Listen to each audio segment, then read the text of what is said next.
Hi. All right, awesome. Well, first of all, welcome. Thank you, Tracy. How much time have you spent here in North Texas? Actually, I just got here this morning. And where were you raised? Pittsburgh, Pennsylvania. Oh, really? Uh-huh. What? And then now, currently, you're down in the south of the state, right? Yeah, I'm right by the Rio Grande Valley, or we call it the Valley there. Brownsville, Harlingen, McAllen, South Padre Island. I know lots of people go down there to visit and vacation. So what made you get into meteorology? Oh, my love for weather. It's really my dad.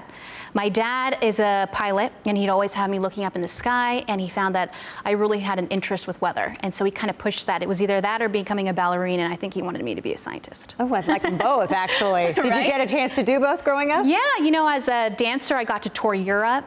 I got to experience a lot with that. I was part of the Governor's School of the Arts, which is a 100% scholarship paid for program with the Pennsylvania. And I got to experience a lot with that. But I think weather was something that I just wanted to pursue and something that I wanted to be involved with a little bit later in my life. Good for you, yeah. I mean, it's wonderful that you could embrace all experiences, or at least both of those too. I'm sure I had a great childhood. Oh, that's wonderful. Yeah, tell me, do you have brothers and sisters? I have a younger brother and I have a half older sister, and we're all over the country.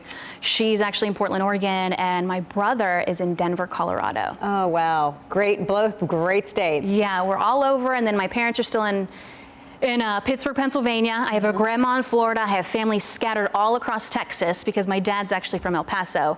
So I've got family all over. Okay, so what would be the most attractive part moving here to Dallas-Fort Worth and doing weather in this region? Oh, just the weather in general is incredible. You get pretty much everything. You get severe weather, which of course is unfortunate, and I wouldn't want to wish it upon anybody, but for me, as far as covering that, I think it just is going to be fantastic, and I definitely can warn the public, of course, about that. It is. It's life or death around here. Yeah. It's just close to Oklahoma. I know they get a lot of tornadoes. I know it's a very serious business, and I'm ready for that. And you take that seriously, and you take the community service aspect of it critically. Oh yeah, it's all about the community. That's why we're in this business, for sure. Okay, you seem extremely confident, and it sounds like with your level of opportunity and the experiences you've had as a young girl, I'm sure that's all played into it. What do you believe has been the key to your confidence? Oh, definitely my background in ballet and dance and being on front of stage. I think that is something that a lot of people can't say that they've had.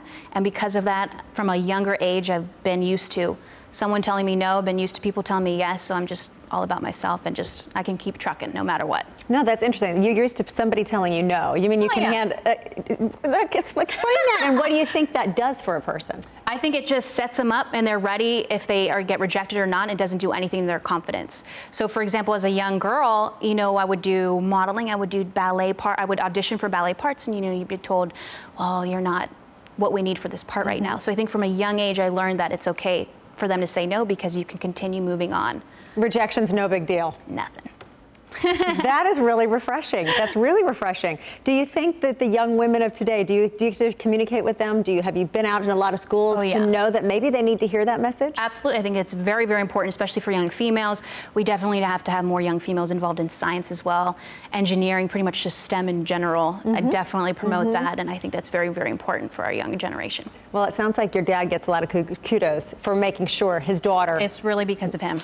That's fabulous. Thank you. Great to hear. Welcome, welcome, welcome. Thank you, Tracy. Wonderful job, and we'll talk later after this.